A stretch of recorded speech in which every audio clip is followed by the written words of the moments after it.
Testing 1, 2, 3. Yes. Okay, that sounds like it. So welcome back, everyone. Welkom terug. Heart disease is considered the number 1 killer in the world today. Hart- en vaatziekte is de nummer 1 doodsoorzaak tegenwoordig. And Heden. cancer is neck to neck with heart disease in the number 1 killer. Eigenlijk loopt het samen met kanker als doodsoorzaak nummer 1. If we want to talk about a true pandemic, Als we over een echte pandemie willen hebben, because I think you'll agree with me, there have been some false ones. want u zult wel mij gelijk geven dat er dan ook valse pandemies zijn geweest. It would have to be heart disease and cancer. Dan is het hart- en vaatziekte en kanker wel. And heart disease is preventable. En hart- en vaatziekte is te voorkomen. And as you saw in the last class, it's certainly treatable. En zoals we net gezien hebben, is het ook te behandelen. And much more efficiently and effectively when treated naturally. En veel effectiever als het op de natuurlijke manier aangepakt wordt. And so we move over to cancer. En nu zullen we het hebben over kanker. Cancer can have multiple causes. En kanker kan vele oorzaken hebben. And I have quite a few books in my library at home about people who've conquered cancer. En ik heb best wel wat boeken in mijn bibliotheek thuis. En die gaan over mensen die de kanker overwonnen hebben. And so as I read them all, En als ik ze dus gelezen heb. there are some that advocate different treatments. En daar worden verschillende behandelingen geadviseerd. IV vitamin C is one that's often used. Intraveneus vitamine C bijvoorbeeld. Apricot kernel seeds is another one that's often advocated. Abrikozenpit wordt ook vaak geadviseerd. Fever baths.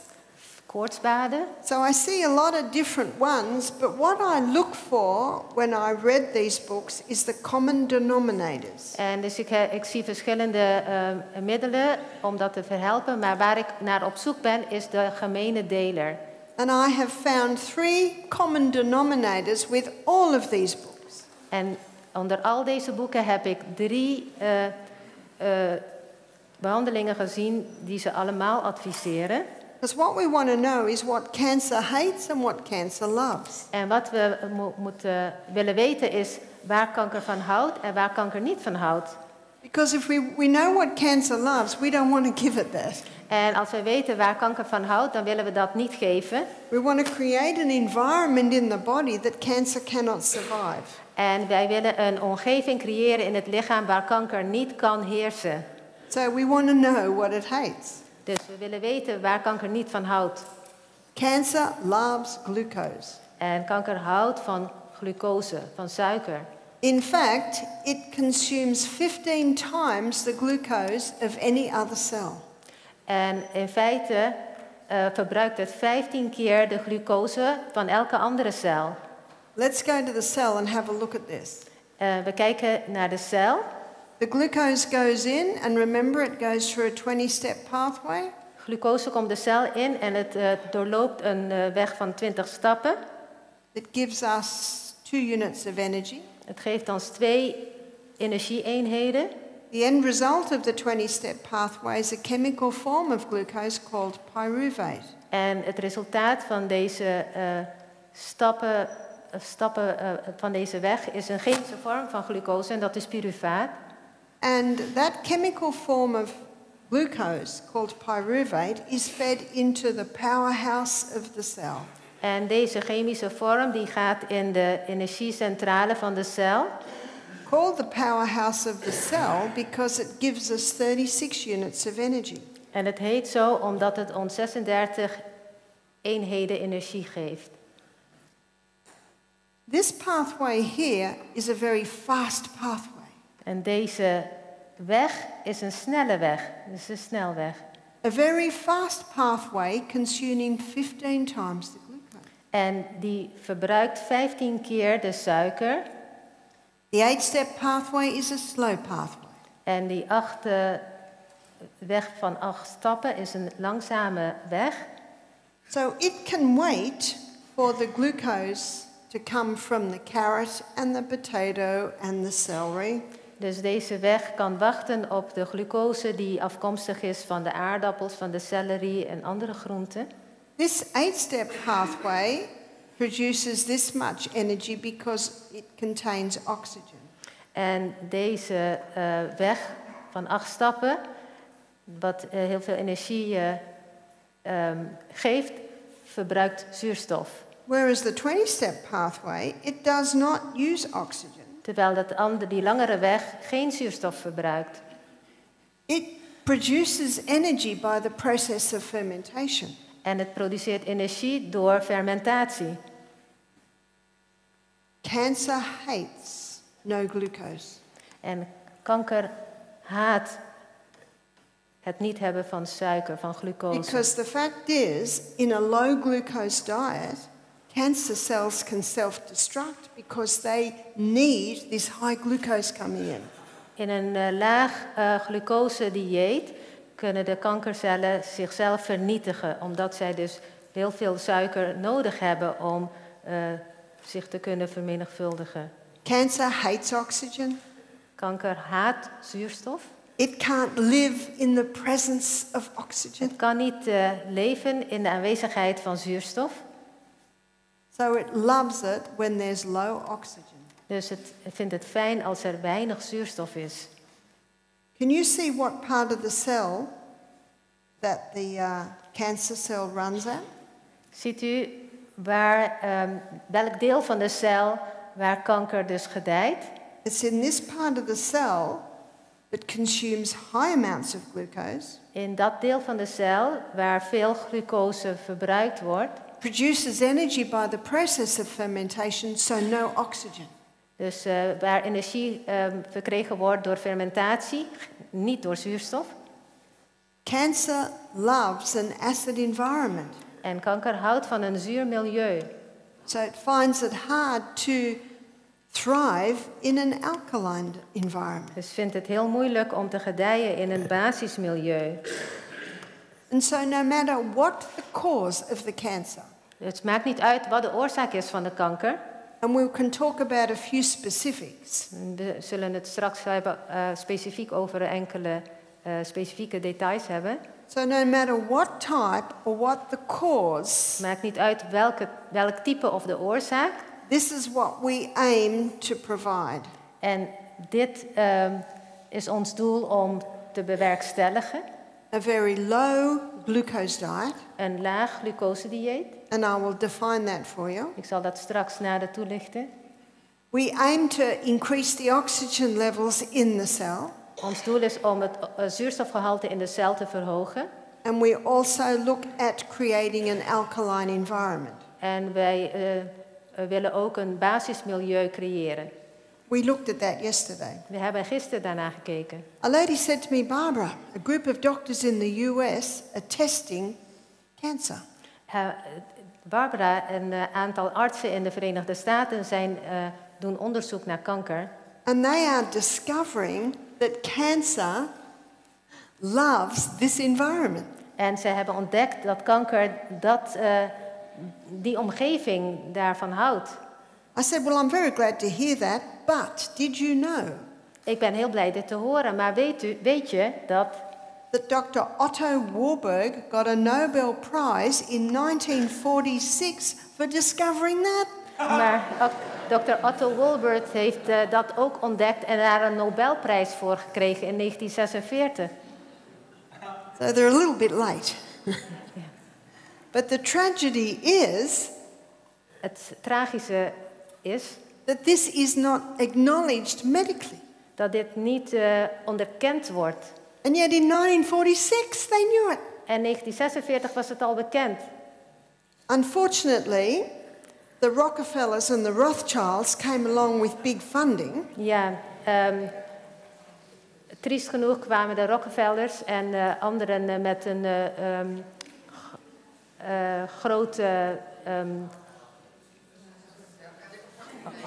groot bedrijf. And they funded the research for chemotherapy, radiotherapy and the operation. En zij hebben dus Het onderzoek voor chemotherapie, van operatie en bestraling hebben ze ondersteund. Financieel ondersteund. In my book Self-Heal by Design, I quote this, so you can read, you've got the information there. In mijn boek heb ik het hier ook over, dus kunt u dat nalezen. And I think most people have heard of Dr. Or Professor Otto Warburg, yeah? De meeste mensen hebben misschien wel van professor Otto Warburg gehoord. And so, how do we create this environment? Hoe creëren we deze omgeving? We want to starve the cancer. Wij willen de kanker uitsterven, versterven. And how we starve the cancer is a very low sugar diet. En hoe doen we dat? Door een heel laag suikerdieet. So this includes no fruit and no sugars at all for 6 weeks. Dat betekent 6 weken lang geen fruit en geen suikers. It's not forever. Het is niet voor eeuwig en altijd. It's just initially. Het is alleen in het begin. In fact, Dr. Holland, who co-wrote the book on the germ that causes cancer, Dr. Holland, die een boek geschreven heeft over de oorzaak van kanker, is bacterie. he says when you deprive cancer cells of glucose, they self-destruct. En die schreef in zijn boek, als je glucose onttrekt aan kankercellen, dan vernietigen ze zichzelf. And so what do they eat? Dus wat hebben ze nodig? Lots of vegetables. Dus mensen eten heel veel groenten. And there are actually a classification of fruit that are very low sugar. En er zijn klassoorten, verschillende vruchten die dus een laag suikergehalte hebben. You see, the identifying factor of a fruit is that it has its seed in it. En wat is nou een fruit? Kenmerk is dat het zaad bevat. So that's tomato and cucumber and avocado and Tomaat, komkommer, squash, avocado, courgette, squash, pumpkins, pompoenen, eggplant, zucchini, all of those. aubergine, courgettes. But I think most people consider them more in the vegetable department, don't they? De meeste mensen denken dat dit groenten zijn. So remember what we're aiming to get the glucose levels down. Ons doel is om het glucosegehalte naar beneden te halen. So they are all included. Dus dit houdt het ook in. As basically vegetables. Ook als groente. And there are so many vegetables. You could have different vegetables every day for a week. Er zijn zoveel groentesoorten, je kan wel een week elke dag wat anders eten. Legumes. Peulvruchten. So lentils, chickpeas, lima beans, black-eyed beans.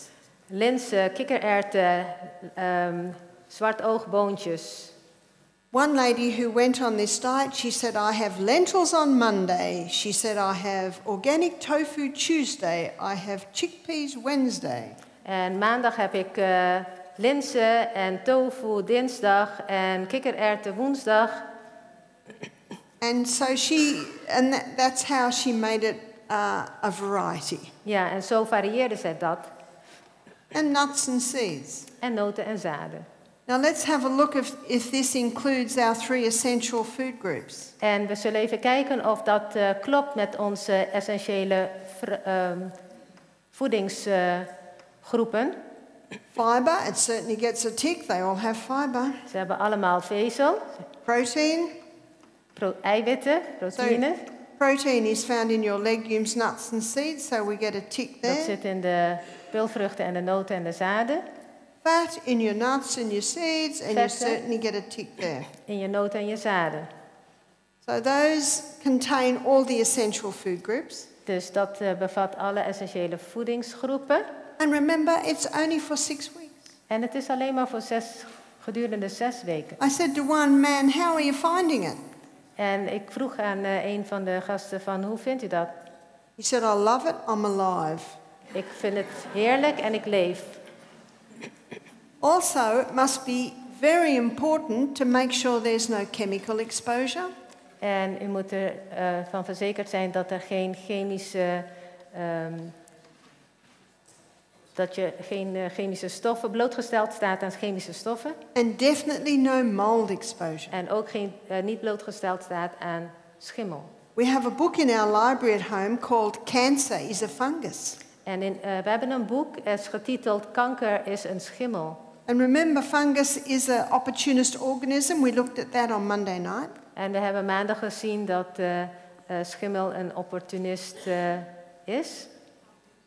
And this book by the Italian oncologist, En dit boek door een Italiaanse oncoloog, Dr. Tullio Simoncini, deze man.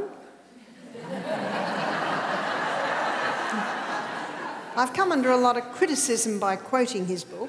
Ik heb veel kritiek ontvangen doordat ik citeer uit zijn boek. And he's been injecting sodium bicarbonate straight into cancer. En hij injecteert soda, natriumcarbonaat, direct in de kanker. Now, sodium bicarbonate is the ultimate alkalizer. Natriumbicarbonaat is een basisstof. Tomorrow night when we go on our journey through our gastrointestinal tract, Als we morgen door het maag-darmkanaal gaan, we will see that in the stomach lining there's sodium bicarbonate to stop any acid burning the stomach wall. En we zullen zien dat ook in de maag er natriumbicarbonaat zit. Our pancreas releases sodium bicarbonate to neutralize stomach acid when it comes out of the De stomach. alvleesklier scheidt natriumbicarbonaat uit om de zuur te neutraliseren van de maag. So sodium bicarbonate is a natural product. Dus het is een natuurlijk product, natriumbicarbonaat. And in agriculture, sodium bicarbonate is often used to kill fungus in plants. In de landbouw wordt het ook gebruikt om schimmel bij planten te verdelgen. For hundreds of years, ladies have been using sodium bicarbonate to kill any mold in the bathroom. En honderden jaren gebruiken we dat, of hebben mensen dat gebruikt om schimmel in de badkamer te bestrijden. And Dr. Tullio was having a 90% success rate injecting sodium bicarbonate straight into cancer. En deze Italiaanse arts die had 90% succes door het inspuiten van natriumbicarbonaat in de kanker. So did he get a Nobel Prize for that? Heeft hij een Nobelprijs gekregen? No, he was actually thrown into jail on a charge of manslaughter. Hij werd dus in de gevangenis geworpen met de reden dat hij mensen moordde. All his qualifications have been taken away. He was a cancer specialist. Hij was een oncoloog, een kankerspecialist. Apparently, he injected sodium bicarbonate into someone and they died. En waarschijnlijk heeft hij dus iemand natriumbicarbonaat ingespoten. Die persoon was dus overleden. Now, we are not told whether they were about to die. Wij worden niet gezegd wanneer wij dus komen te overlijden. My husband said if only he'd injected chemotherapy into the patient. Ja, had hij maar chemo geïnjecteerd in die patiënt. How many die from chemotherapy? Hoeveel mensen zijn wel niet gestorven door chemotherapie? And there's no accountability there. En daar wordt niks van gezegd. So I'm criticized for quoting this doctor. En ik krijg kritiek doordat ik deze arts citeer. But I believe that he was unjustly treated. En ik geloof dat hij dus onterecht behandeld is geworden. But his book intrigued me, Cancer is a Fungus. Maar zijn boek interesseerde mij, Kanker is een schimmel. And he wrote it because of his experience and what he had seen. En hij schreef dat door zijn ervaring, wat hij gezien had. And the incredible success rate he has was just by injecting sodium bicarbonate into the cancer. Door het succesgehalte wat hij had, simpelweg door natriumbicarbonaat in te spuiten in de kanker. And you might remember, and I know I'm guilty of information overload. En u weet misschien wel, maak me schuldig aan te veel informatie. And you might remember that when we looked at fungus on Monday night, we looked at how it likes or it loves an acid environment. En we hebben maandagavond gekeken dat schimmel een zuurmilieu heel fijn vindt. And so let's get back to how we're going to conquer cancer. Laten we teruggaan en kijken hoe wij kanker kunnen overwinnen. The first step is to starve the fungus Dus or the sterf de cancer. kanker uit. which means there must be no exposure to chemicals or molds. Geen blootstelling aan chemische stoffen en schimmel. And we've had a few guests come to our program with cancer. En wij hebben gasten gehad met kanker. And when I have begun to investigate their history, En toen ik dus hun geschiedenis onderzocht, not in every case, but in quite a few cases, I see a mold aspect. niet altijd, maar in vaak genoeg kom ik schimmel tegen. So number 2 Nummer 2 is kill. is dood. And there are herbs that will kill the cancer fungus and they won't kill you. En er zijn kruiden die de schimmelkanker doden en jou niet doden. And what we suggest is alternating every 2 weeks. En wat wij voorstellen is om de 2 weken te wisselen. And as you may remember on Monday, we looked at how the microbes have the ability to adapt and adjust. Ja, we hebben maandag gezien dat de micro-organismen zich kunnen veranderen en aanpassen. So it's garlic or olive leaf extract. Dus knoflook of olijfbladextract. Or grapefruit seed extract. Of grapefruitzaadextract. Or pordiaco. Of podiarco. Or oregano essential oil. Of oregano essentiële olie. And oregano essential oil is very strong. Oregano essentiële olie is heel sterk. So you would start with 2 drops 3 times a day. 2 druppels 3 keer per dag. And that would be in a little water. In een beetje water. And after a couple of days you can often go to 4 drops Na een paar 3 dagen times kan a je day. misschien 4 druppels 3 keer per dag gebruiken. Pordiaco can often be bought in a tablet or a capsule form. Podiarco kan je in tablet of capsulevorm krijgen. And that can be taken 3 times a day. Dat kan 3 keer per dag gebruikt worden. With the grapefruit seed extract, it's very strong, so it'd be 5 drops. Met extract van de grapefruit, dat heel sterk is, kan je 5 druppels gebruiken. 3 keer per dag. 3 times a day. And the olive leaf extract, often 1 teaspoon, 3 times a day. Oké, en olijfbladextract 1 theelepel 3 keer per dag. In Australia, we can buy Kyolic garlic, and that's an aged garlic. It's very strong. In Australië kunnen we knoflook gebruiken van het merk Kyolic. Het is een gefermenteerde knoflook. And so this can be implemented as part of the program. En dat kan dus als deel van het programma gedaan worden. Now we're going to go back to the food for a minute. We gaan even naar de voeding weer. The question often is then, what do you do after 6 weeks? En wat doe je dan na 6 weken? After 6 weeks, you can go on what my book calls the antifungal program. Na 6 weken dan start je het anti-schimmelprogramma. And it's antifungal stage 1. En dat is anti-schimmel fase 1. And now the person can start to eat a little grapefruit and Granny Smith apple. En nu begint de persoon grapefruit en Granny Smith appel te eten. But still including a high amount of legumes, vegetables, nuts and seeds. En ook dus een hoog gehalte aan peulvruchten en groenten en noten en zaden. And that's usually maintained for 2 months. Dit gedurende 2 maanden. And then the antifungal stage 2. En in fase 2, where now the person introduces a little bit more fruit, usually berries, which are very low sugar. ja, dan mag de persoon wat fruit gebruiken, maar meestal bessen die een laag suikergehalte hebben. And that's called the maintenance program. En dat is het onderhoudsprogramma. In other words, that is maintained until the person is healed. Dat gaat door totdat de persoon genezen is. What about carbohydrates? What about grains? En granen dan en koolhydraten. Because grains are high in carbohydrate, they're kept to a smaller part of the diet. Omdat granen veel koolhydraten bevatten, wordt dat in mindere mate gegeven. So coming over to the third point of creating an environment where cancer can't survive. Het derde punt bij het creëren van een omgeving waar kanker niet kan gedijen, And that is to alkalize the tissues. is om de weefsels te ontzuren. Yesterday we looked at alkalizing the tissues to reduce inflammation in the body. We hebben gisteren gekeken hoe je de weefsels kan ontzuren. And so this alkaline diet can also help to conquer cancer.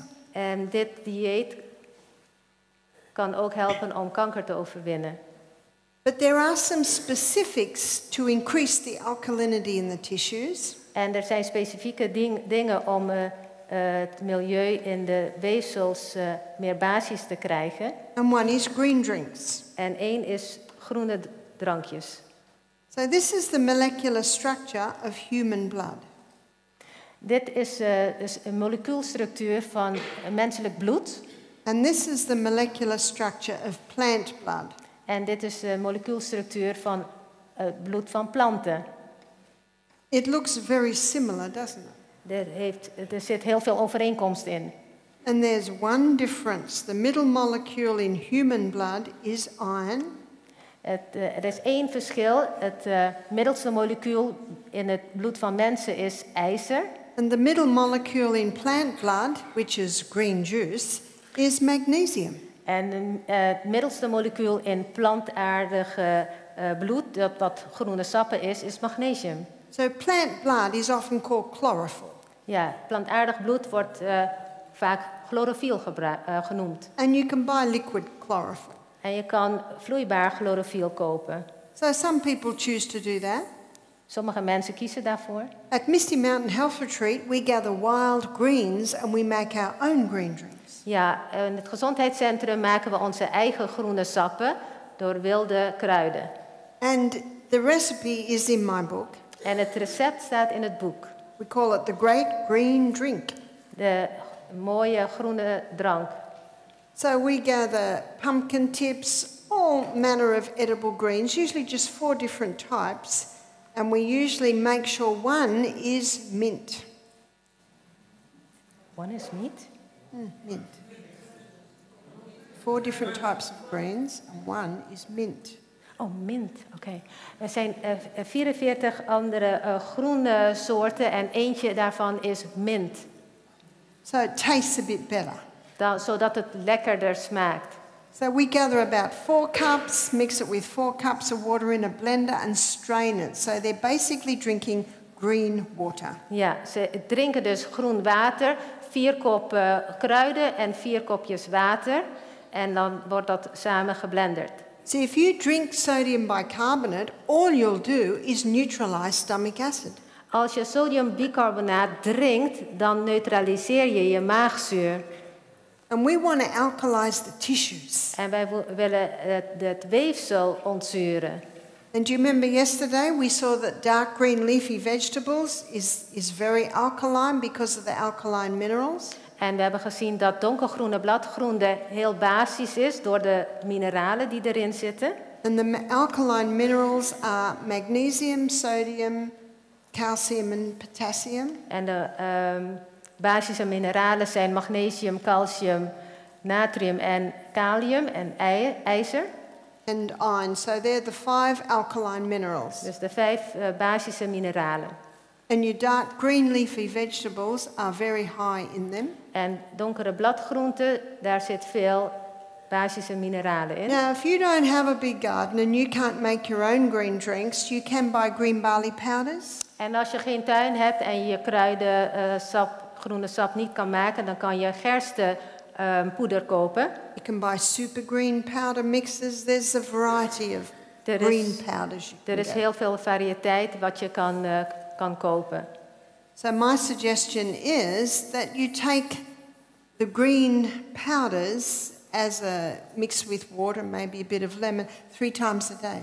Dus mijn voorstel is om deze groene poeders te nemen met een beetje water en eventueel wat citroensap 3 keer per dag.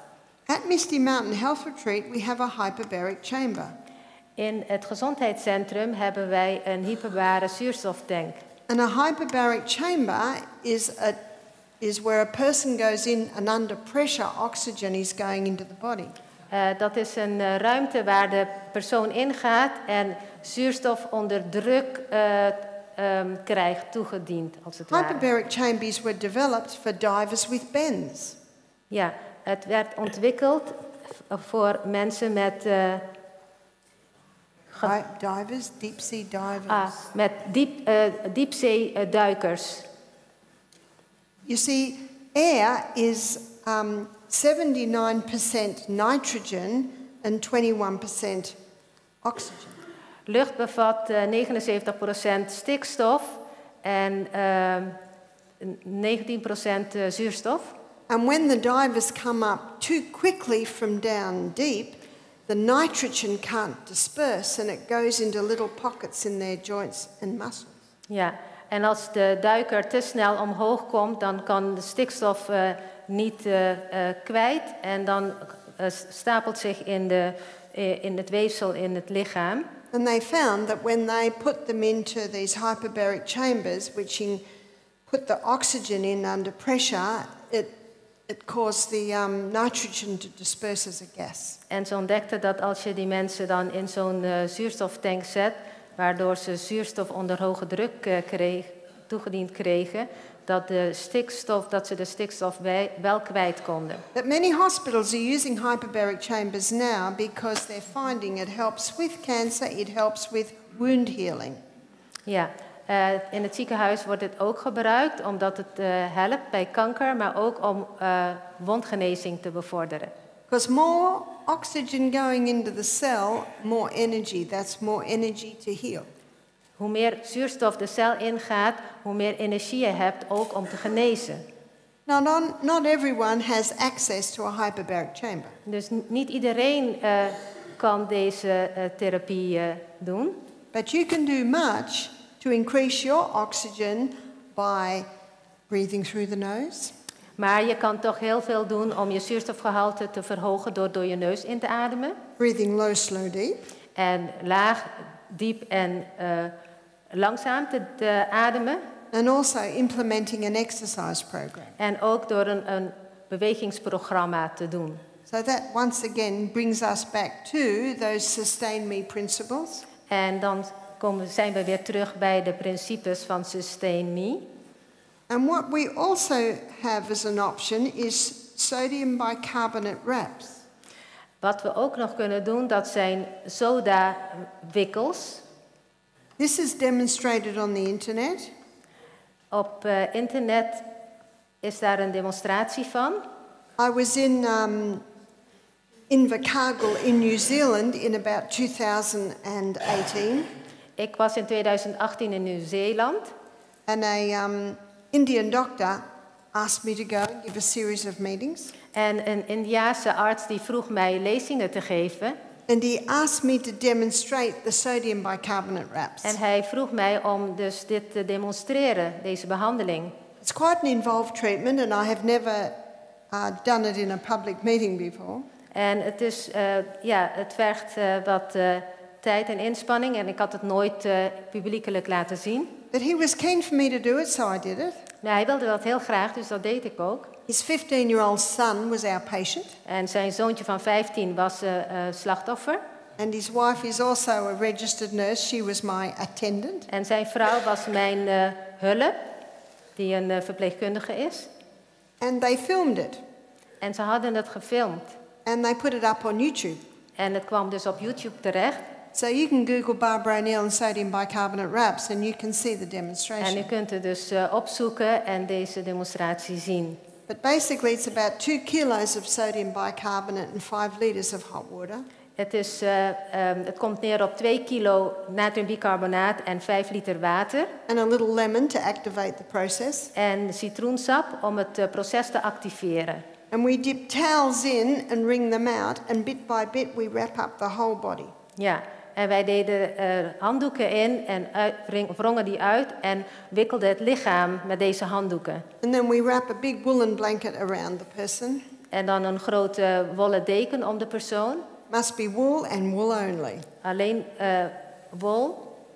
I was very encouraged to see in the second-hand shop that I did see 2 woolen blankets. They're not easy to get. In de kringloopwinkel zag ik wel 2 wollen dekens en die kan je niet makkelijk vinden. It is only wool that can be used. Het is alleen wol wat je kan gebruiken. Now the wool's not touching the person because they're already wrapped in the hot towels. De wol komt niet op de huid van de persoon omdat ze al gewikkeld zijn in die warme handdoeken. But as they're wrapped in these hot towels, the pores open and the skin absorbs the sodium bicarbonate. Doordat ze dus ingewikkeld zijn in deze warme handdoeken, gaan de poriën open en zo komt de soda dus het lichaam in. And what it does, it helps to alkalize the tissues. En het helpt om het weefsel te ontzuren. It's one of the reasons why I was banned. Dat is dus een van de redenen waarom ik dus verbannen was. The government investigated every single thing I've ever said, and they were so disappointed that nowhere could they find me saying that this will cure cancer. Ja, ze onderzochten alles wat ze gezegd had, maar nergens konden ze vinden dat zij zei dat dit de kanker zou genezen. And I will never say that. En ik zal dit ook nooit zeggen. Because it's the body and the body alone that does it. Want het is alleen het lichaam dat dit bewerkstelligt. And as you can see, we're just creating an environment to help the body En zoals heal. u ziet, dat wij alleen maar een omgeving creëren zodat het lichaam zich kan genezen. Now, my husband's a fighter. Mijn man is een vechter. It's all right, he's never fought me. Hij heeft nooit met mij gevochten. And he wanted to take this to court because I was banned on such ridiculous claims. Hij wilde dus naar de rechter toe omdat hij dit belachelijk vond. But we discovered that it was going to start at $500,000 and a year later it would take another $500,000. Wij kwamen erachter dat het $500,000 kostte en een jaar later nog eens dat bedrag. And we've got better things to spend our money on. En wij kunnen ons geld wel anders gebruiken. And the world is a big place. En de wereld is een grote... The world is a big place. Ja, de wereld is heel groot. So he wrote a book. Dus hij heeft een boek geschreven.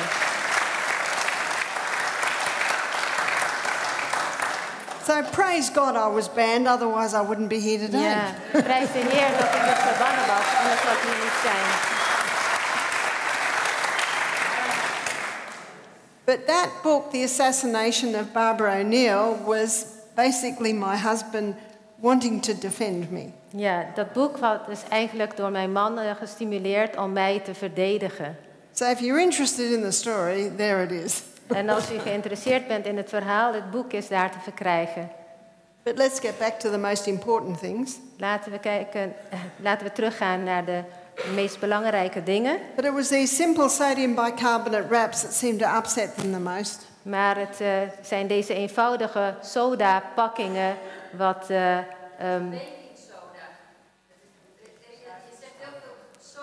It's just baking soda. Het is baking soda, natriumbicarbonaat. Yeah. Ja, oké, dankjewel. And the pharmaceutical company can't patent it. En de farmaceut heeft hier geen patent op. Maybe that's why they hate it so much. Ja, dat is misschien wat het meest So really, was. it's just helping to create an alkaline environment, and remember the cancer can't survive in this alkaline environment. Het is om een alkalisch milieu te creëren en kanker kan niet groeien in een basisch milieu. It hates the alkaline because it thrives in acid. It's as simple as that. Het haat het basische omdat het groeit in een zuur milieu.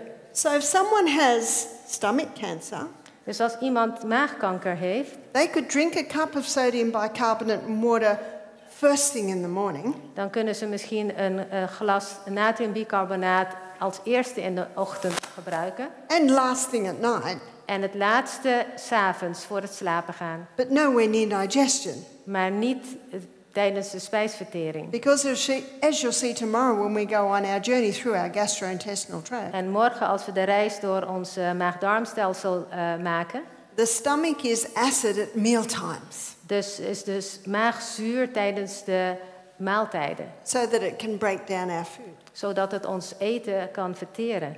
And so if someone had stomach cancer, they would mix a teaspoon of sodium bicarbonate, say, into a cup of water, drink that. Dus als iemand maagkanker heeft, dan kan hij 1 theelepel natriumbicarbonaat in een glas water oplossen en drinken. It will not alkalize the tissues, it only alkalizes what it touches. Het maakt basis wat het aanraakt, niet de weefsels. And that's why Tullio Simoncini was just injecting it straight into the cancers. En daarom deed deze Italiaanse arts dit inspuiten in de kanker.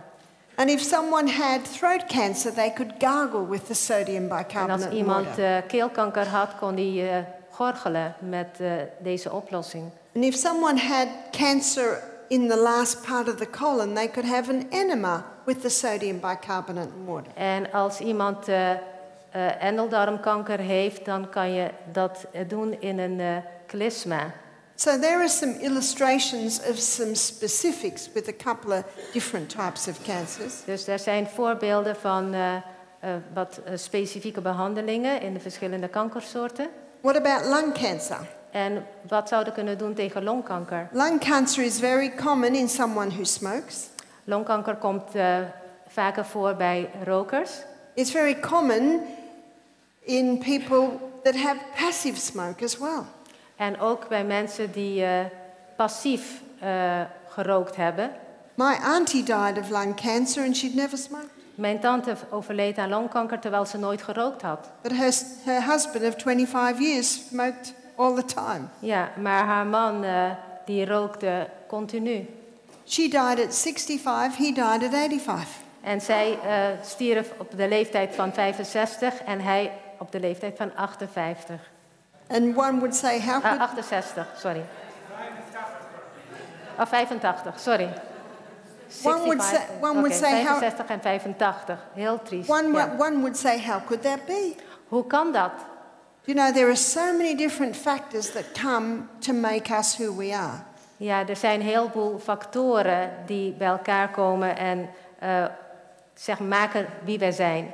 My dear auntie had a weak chest because she'd had bronchitis most of her life. Mijn tante, lieve tante, die had een zwak gestel omdat zij bronchitis had. And the number one cause of bronchitis is an allergy to cow's milk. En de nummer 1 oorzaak voor bronchitis is een allergie voor koemelk. She didn't realize she had an allergy and she drank it most of her life. Ze realiseerde zich dit niet en dit dronk ze dus haar leven lang eigenlijk. And remember what they commonly blame bronchitis on? En wat krijgt de oorzaak van de schuld van bronchitis heel vaak? A germ. Een bacterie. So it's much easier to say a germ came in and gave me bronchitis than to have a look at, you know, the allergy that is happening in the body. Het is veel makkelijker om te zeggen dat de oorzaak een bacterie is dan te kijken naar andere oorzaken, allergie bijvoorbeeld. The reason why Antoine Beauchamp's theory is not popular and Louis Pasteur's is very popular.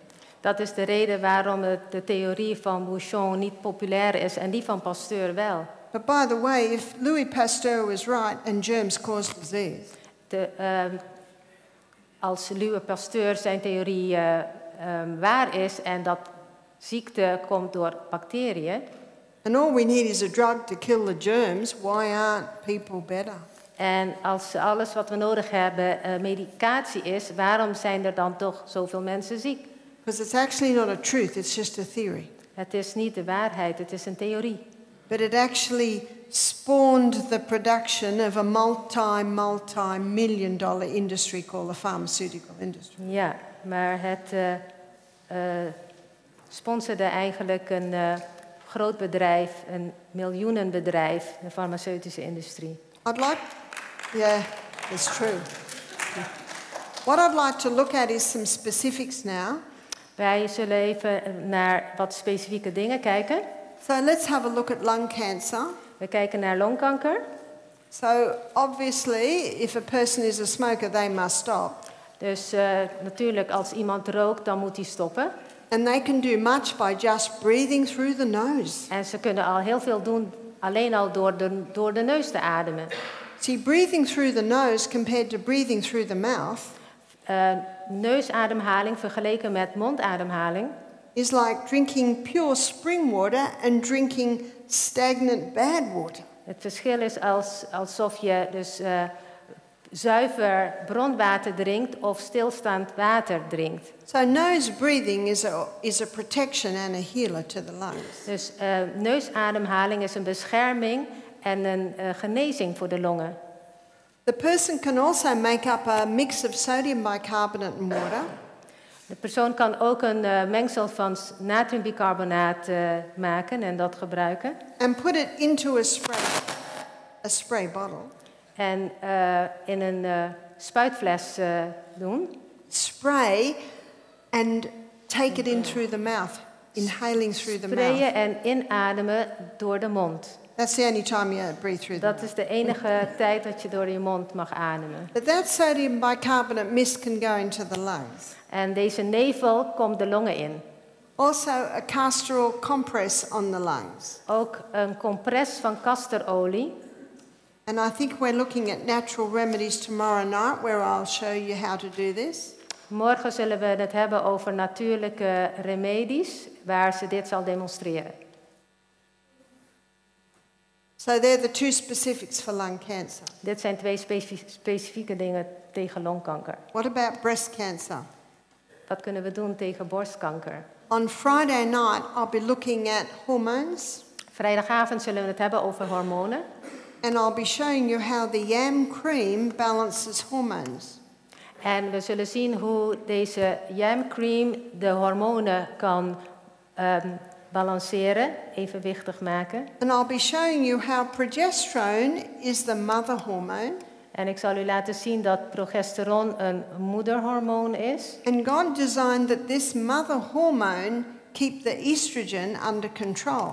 En God heeft het zo ontworpen dat dit hormoon oestrogeen onder controle houdt. Because one of estrogen's roles is that of a cell proliferator. Want een van de functies van oestrogeen is dat het de celdeling stimuleert. Cell proliferator basically means massive cell growth. Celproliferatie betekent eigenlijk grote celgroei. And the Australian Cancer Foundation have stated that estrogen is a known human carcinogen. Een Australisch bedrijf die stelde dat oestrogeen een menselijk kanker stimuleert. So there are three things that are known to cause a rise in estrogen and a corresponding drop in progesterone. Er zijn 3 dingen die oestrogeen doet toenemen en progesteron afnemen. And that is plastics, the contraceptive pill, and chemicals. Dat zijn plastics, de pil en chemische stoffen. And if you have a look at what most bras are made out of. En als u ziet en bekijkt waar de meeste BH's van gemaakt zijn. If you go into a bra shop, about 5% of the bras are made out of natural fiber. Als u op zoek gaat naar een BH, 5% van de BH's zijn gemaakt van natuurlijk materiaal. Most of them are made out of the fabrics made in a chemical laboratory. De meeste worden gemaakt in een fabriek waar ze chemische stoffen produceren. Which is nylon, polyester and acrylic. Waaronder nylon, polyester en acryl. Now they're not causing breast cancer. Zij veroorzaken geen borstkanker. But they're big contributing factors. Maar dat kan een bijdrage aan leveren. See, it's almost impossible to say this causes cancer. Het is haast onmogelijk om te zeggen dit is de oorzaak van kanker. Because look at my auntie, her husband smoked for 50 years and never got lung cancer. Ja, net zoals mijn tante, haar man die rookte 50 jaar en hij kreeg nooit longkanker. Hij kreeg geen longkanker. He was born with a strong constitution and strong lungs. Hij was geboren met een gezond gestel en sterke longen. Now his lungs weren't perfectly clear when he died. Zijn longen waren dus niet schoon toen hij overleed. But there are many factors that come together to make us who we are. Er zijn heel wat factoren die samenkomen om te maken wie we zijn. That's why you're the doctor. Daarom, u bent de arts. Because only you know what you've been through, and only you know how your body responds. Jij kent jezelf, jij weet waar je doorheen bent gegaan en jij weet hoe je lichaam reageert. And what the yam cream does is it gets that progesterone back up, which causes the estrogen to come back down. That's the role of the yam cream. En de werking van deze crème is dat het de progesteron doet stijgen en de oestrogeen doet dalen. And I'll be explaining that in detail on Friday night. En ik ga hier in detail op in vrijdagavond. So with the yam cream, all cancers that are hormone related, the yam cream is a must. Alle kankersoorten die een hormoon waarbij hormonen betrokken zijn, is deze crème noodzakelijk. So this includes ovarian, uterine, prostate, eierstokkanker, baarmoederkanker, prostaatkanker, cervical. baarmoederhalskanker. All of these cancers, the yam cream is a must. Al deze kankersoorten is het gebruik van deze Anna's Wild Cream noodzakelijk. And what can also help is castor oil compresses. En wat ook kan helpen zijn compressen van castorolie. That can help with the cervical, the ovarian and the uterine. Dit helpt bij baarmoederhals, eierstok en baarmoederkanker. What about prostate cancer? En wat doen we dan tegen prostaatkanker? Well, it's not easy to get to. Dat kan je niet makkelijk bereiken. So let me show you where it is. Laat ik even illustreren waar de prostaat zit. That's the anus. Dit is de anus. And this is the ball sac. Dit zijn het scrotum, de balzak. And the prostate actually isn't that big, but the prostate basically is here. Prostaat ligt daar. And there's the colon. And the easiest way to get to the prostate is from the colon. Darm, dus de makkelijkste manier om bij de prostaat te komen is via de darmen, dus via de anus. And so a suppository can be made. Dus daar kan een zetpil gemaakt worden. And the suppository can be 50% castor oil. En zo'n zetpil bevat 50% castorolie. And 50% coconut oil. En 50% kokosolie. Because when it's refrigerated, it'll go solid. Want als je dat in de koelkast legt, wordt het vast. And then the coconut oil is melted, it's mixed together and it's poured into the fingers of disposable gloves. Ja, als het vloeibaar is, dan je mengt het en dan stop je het in een handschoen. And the fingers are all tied off and that's put in the fridge. Zo'n wegwerphandschoen en dan bind je dat af en je stopt het in de koelkast of So what you've effectively done is you've made your own suppositories. Dus wat je eigenlijk gedaan hebt, is dat je je eigen zetpil gemaakt hebt op deze manier. The suppository is inserted at night up into the colon. En 's avonds breng je die zetpil in. And in our warm body it will melt and the castor oil will go across to the prostate. Ja, en in een warm lichaam zal dit smelten en dan kan dat ook, zeg maar, de prostaat bereiken. So that's the easiest way to get the castor oil to the prostate. Dat is de makkelijkste manier om prostaat te bereiken met castorolie. Now, as you will see when I talk about it tomorrow night, castor oil penetrates deep. Zoals u gezien hebt, morgenavond zal ik hier verder op ingaan. Castorolie dringt heel diep door. And wherever it penetrates, it breaks up lumps, bumps, unnatural formations, tumors. Het dringt diep door in de weefsels. En waar het is, dan lost het als het ware knobbels en zwellingen en tumoren op. It can break up a bone spur, and so a tumor is much easier than a bone spur. Het kan zelfs een botgroei ook doen oplossen en een tumor is vaak makkelijker dan dat. Now with the prostate, there are some specifics for that. And one is the herb saw palmetto. Er zijn wat specifieke dingen voor wat je kan doen tegen de prostaat. En één is een kruid, sal palmetto. And also a zinc supplement. En ook zinksupplementen. A zinc supplement helps to keep the testosterone levels in balance. Zink helpt om het testosterongehalte in evenwicht te houden. So as you can see by what I've shown you, depending on the cancer, where it is and the type, there can be some specifics. Dus wat ik u heb laten zien zijn specifieke dingen die je kan doen afhankelijk van de kankersoort. But it doesn't take away from the fact that no matter what the cancer, you still implemented this 3-part program. Maar dit 3-delig programma maakt niet uit welke kankersoort. Dit is de basis van het programma, deze 3 punten. And my book, Self-Heal by Design, In mijn boek, Zelfgenezing, my aim was to create a book that showed the true role of microorganisms in disease. Mijn doel was om de ware rol van micro-organismen in ziekte te illustreren. Including some simple things that you could implement to conquer cancer. En ook eenvoudige dingen die je kan doen om de kanker te bestrijden. It was about 1 year ago I got an email from a lady in Europe. Een jaar geleden kreeg ik een e-mail van een mevrouw uit Europa. She was 38. Ze was 38 jaar oud. She said 1 year ago I was diagnosed with breast cancer. Ze zei, een jaar geleden kreeg ik de diagnose borstkanker. She said, I ordered your book and I immediately began this program.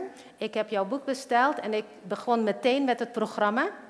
She said, I immediately ordered the Anna's Wild Yam Cream and began castor oil compresses. Ik ben meteen begonnen met deze yam cream en de castoroliecompressen. She said, it's a year later now and I've just been tested and I'm cancer free. Het is een jaar later en ik heb getest en ik ben kankervrij.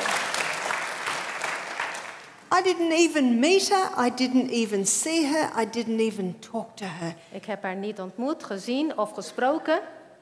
She got the information and she just did it. Ze kreeg de informatie en ze deed het. She said, thank you. En ze zei, dank u wel. We had a lady attend our program who was in her, I think she was about her mid-60s. En was een programma, een gast, en die was ongeveer halverwege 60. She had 3 large tumors in her abdomen. Ze had 3 grote tumoren in haar darmen. The doctor said, you've got to begin chemotherapy immediately. En de arts die zei van, je moet meteen chemotherapie beginnen. And she didn't like the sound of the side effects of chemotherapy. En zij wilde de bijwerkingen, dat stond haar tegen. And the lady gave her a DVD on a lecture similar to this. En ze kreeg van iemand een dvd over een lezing, vergelijkbaar als wat wij besproken hebben. She booked into our health retreat. En zij kwam te gast in het gezondheidscentrum. And she immediately implemented the program. En ze begon meteen met het programma. Now, at the time, we didn't have a hyperbaric chamber. In die tijd hadden wij geen hyperbare zuurstoftank. I think it was about 10 years ago now that she came. Het is ongeveer 10 jaar geleden dat ze kwam. But we immediately implemented the diet, the herbs, and the green drinks, and she did the wraps with us. Ja, wij gaven haar het dieet, de groene dranken en de pakkingen. And she was applying castor oil compresses to her abdominal area. En ook bracht ze castoroliecompressen aan. She went back to the doctor 3 months later and he said, just keep doing what you're doing. 3 maanden later ging ze naar de arts ter controle en die zei van, blijf maar doen wat je aan het doen bent. She went back, I think that was 6 or 7 months later, but it was a year since she first saw the doctor. 7 maanden later, dus eigenlijk een jaar na het eerste consult, kwam ze weer terug. One of her tumors was totally gone. Een van haar tumoren was helemaal volledig verdwenen. 10 months later, another tumor was totally gone. 10 maanden later was een tweede tumor verdwenen. Now the third tumour's there, but it's just not doing anything. En de derde tumor is nooit weggegaan, maar het doet niks. She said to me, she said this to me 3 years ago. She said, I'm in my early 70s. I feel better now than I felt in my 40s. Ze zei, ik ben nu vroeg in de 70 en ik voel me veel beter dan toen ik 40 was. She said, I've lost weight, I've got energy. Ik heb energie, ik heb gewicht verloren. I don't use my sleep apnea machine anymore. En ik gebruik mijn slaapapneumachine niet meer. When she goes to see the doctor once a year, En ze gaat elk jaar terug op consult bij de arts. she said the specialist there's, the oncologist there, the doctors there. De specialist, de oncoloog en de andere artsen die zitten daar. They can't understand or believe what's happening with her. En zij begrijpen niet wat er gebeurd is met haar. She said to me, I'm Polish and I used to make all the desserts at church. Ja, ze zei, ik kom van Polen en ik maakte voor de kerk altijd toetjes. She said, I used to make a meringue dessert that was about this big. En ik maakte dus zo'n groot toetje. She said, I would put 16 cups of white sugar into it. En dat bevatte dus 16 kopjes witte kristalsuiker. She said, I believe that I was just feeding my cancer with all En ik that sugar. geloof dat ik de kanker aan het voeden was met zoveel suiker. So today, when they ask her to make a dessert for church, En als zij dus een verzoek krijgt om een toetje te maken. she says, I love you too much to make that. En ik hou te veel van jullie om dat te maken. She makes apple strudel Ze maakt appelstrudel. with no sugar, Zonder suiker. maybe a little maple syrup. Misschien een beetje ahornsiroop. She's one of many stories that I could relate.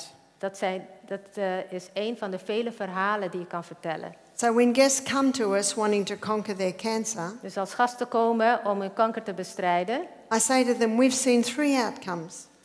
Wij hebben 3 verschillende uitkomsten gezien. We've seen people conquer cancer. We hebben gezien dat mensen hun kanker overwonnen. Sometimes we've seen 6 months go to 6 years. Soms hebben we gezien het van 6 maanden levensverlenging tot 6 jaar. So they were given 6 months to live and they lived another 6 years. Ja, ze hebben dus 6 maanden leven gekregen. And sometimes we've seen the last days made more comfortable. Ja, en soms is het maar dat de laatste dagen comfortabel gemaakt kunnen worden. Because sometimes people come to us at very advanced stages. Ja, want soms komen mensen in een heel laat stadium bij ons. These are the ones that have been operated on and radiated and had the chemotherapy and they're in a very sad way. Ja, dat zijn vaak de mensen die chemotherapie gehad hebben en bestraling en chirurgie. Ja. And 3 months later, after they've passed, their wife or their husband ring us up. En na 3 maanden na het overlijden kregen we dan een telefoontje van hun echtgenoot of echtgenote. And they say to us, thank you. They had quality of life as they passed. En ze bedankten ons voor de kwaliteit van leven die ze nog hebben gehad de laatste periode. I can never predict the outcome. Ik kan niet voorspellen hoe het zal verlopen. In fact, some people I think, they're young, they've got a good chance. Ja, en bij sommige mensen denk ik, ze zijn jong, die maken een grote kans. And yet they don't make it. En soms overleven ze het niet. And then some people I've thought, I doubt if they're going to make it. This is pretty intense.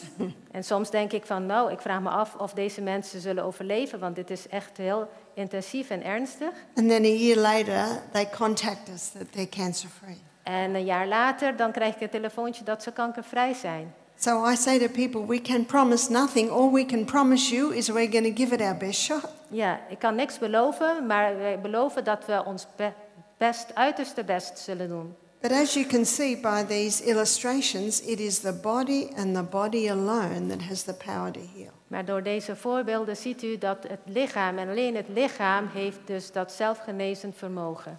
And it will if it's given the right condition. En dat zal gebeuren als ze de juiste omstandigheden krijgt. And I thank God daily for that. En ik dank God elke dag hiervoor.